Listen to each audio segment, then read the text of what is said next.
purple eyes in the canyon. What's up, everybody? Welcome back. I hope you're having a fantastic day, full of kind and happiness. A Western with charm, comedy, and class. I've heard the name. The name is Doc. I've heard of the 1958 legend. I've heard about the legendary Howard Hawks. And now I finally watched Rio Bravo. On the surface, it's a simple story. A small-town sheriff named John T. Chance and his small crew are holding a murderous outlaw by the name of Joe Burdett in jail. They are holding up against an army of hired guns, dead set on springing him out of jail.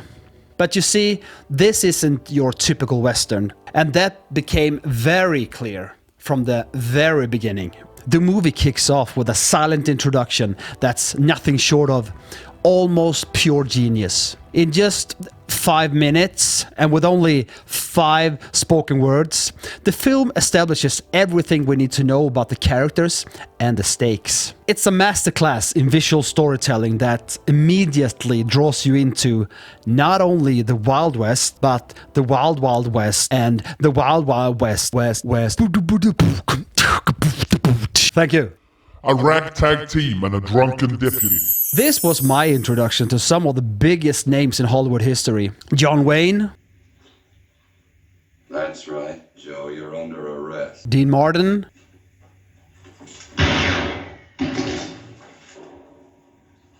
You can do just about what you want, Chance. The stunning Angie Dickinson. Yes, I could be. As a matter of fact, I am. And Ricky Martin. No, Ricky Nelson. I said I wouldn't start anything till I told you first. Now I'm telling you.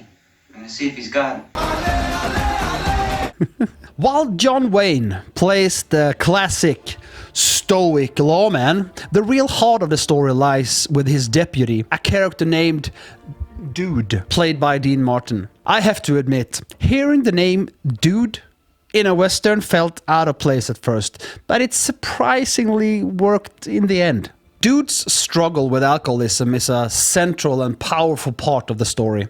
Watching him battle his inner demons with hands that shake so much he can barely hold a gun is a compelling and emotional journey. He reminds me of Gene Wilder's character in Blazing Saddles.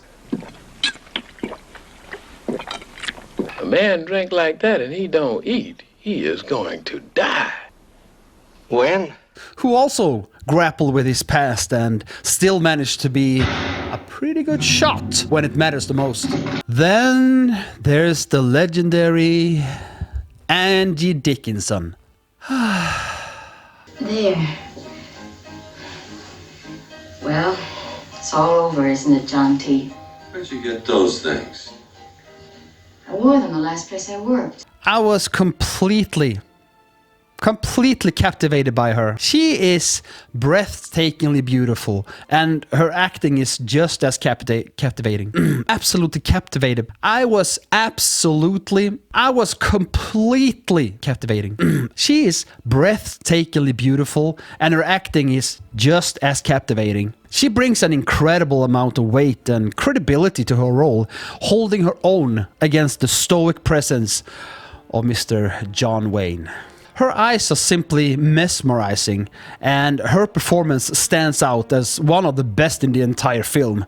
She truly embodies the classic elegance and grace of women from that area, not counting her past, of course. Wow. Thanks. A Western with a surprising sense of humor. I wasn't prepared for how funny this movie would be. The comedy in Rio Bravo is fantastic, driven by a witty and smart script. The hotel owner, for instance, acts exactly like Manuel from Fawlty Towers, and the comparisons were hilarious. She told me not to wake you, senor. Well, you can tell her. Fool. Tell her she's a fool? No. I'll tell her myself. You tell her she's a fool? I didn't say I was. He say que no lo despierte. She say que lo despierte. Me, I'm in the middle. Ay, Dios. There's also a particular scene when the dialogue goes kind of fast-paced. John Wayne's character pauses and he says, But I think you're too smart to have stopped that stage completely. Now I'm running out of breath. You talk if you want to. I actually laughed out loud, and that's a rare occurrence for me with modern movies, let alone classic westerns. Music in the canyon. Purple eyes in the canyon. That's where I long to be. West Virginia, Mountain Mama. Thank you. Wow. What a great song by Dean Martin. Performed by me in this video. Thank you.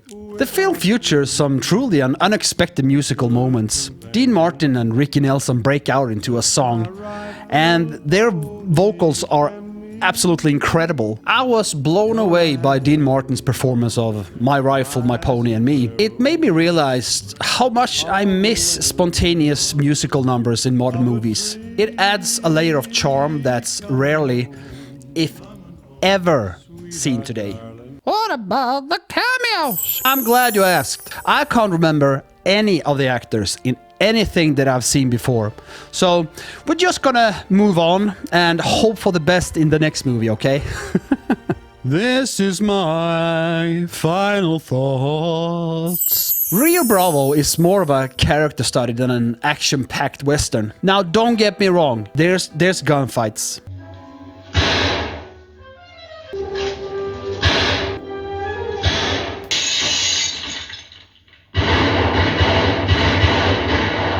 There's explosions. Let her go.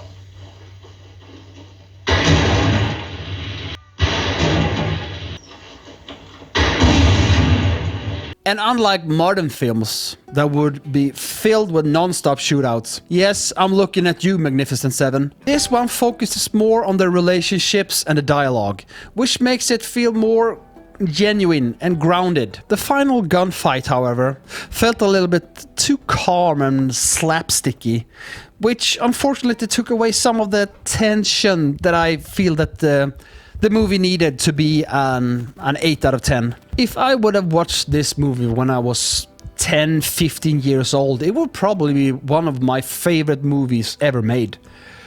Now I'm in my late 20s and I see things with I guess you can say more mature eyes. Overall, Rio Bravo is a solid 6 out of 10. It's a fun, exciting movie with a great cast and a compelling story. Dean Martin and Angie Dickinson are the definitely standouts. If you haven't seen it, I highly recommend it. It's a classic for a reason. Comments. If you think that this movie is a 10 out of 10, a 5 out of 10, or a 1 out of 10, then I'm happy for you. Please let me know why in the comments below. And if you've made it this far into the video, well, that means you should like the video and subscribe to the channel, okay? Take care, and I will see you in the next movie, okay?